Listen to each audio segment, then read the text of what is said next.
New tensions are growing off BC's coast between local fishing lodges and members of the Haida First Nation. The island has banned outsiders because of the COVID-19 pandemic.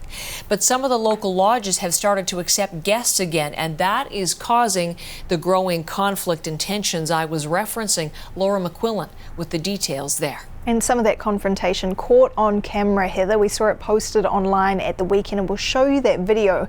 By way of explanation, British Columbia now in phase 3 of reopening, allowing tourists from within the province to travel, which means lodges like Queen Charlotte Lodge have reopened for fishing. That's one of their fishing boats. You see several of them in this video, which was filmed by Haida community members in these smaller boats out fishing.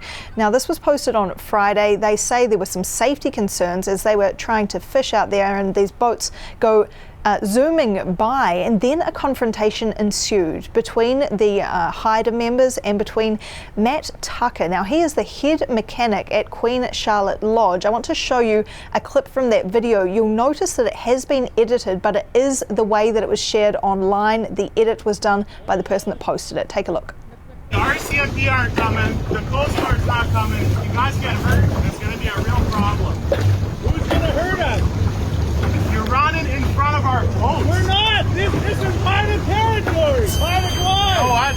When you're a sovereign state, and you can run your own island properly. Sounding like a whole lot of white privilege there.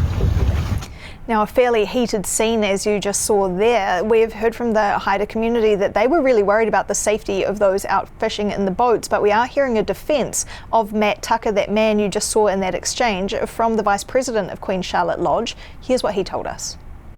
You could interpret what Matt was saying as antagonistical and even maybe threatening, or you can interpret it that he's just saying, guys, someone's going to get hurt if we don't all just, be smarter out here. And that's what I think he was trying to come across. Was it the wisest thing to do with someone recording it? But it's there, it exists, and it was care and concern for the folks that are up there.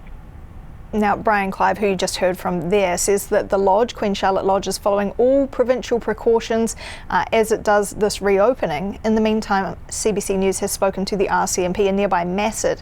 They told us that they want to get their hands on an unedited version of that video of the confrontation and to speak to both sides. They're planning to do that in the coming days. But worth noting as well, there are these huge concerns from the Haida Nation about COVID-19 in their area, and the same day that that video went online, they shared the news that they've had their first case of COVID-19 reported. A community member, a community bulletin going out saying that others are now in self-isolation, but certainly adding to a lot of concern with that community about things reopening. But they do say they plan to keep their own travel ban, their own state of emergency in effect until the pandemic is over, Heather. Laura, thank you very much.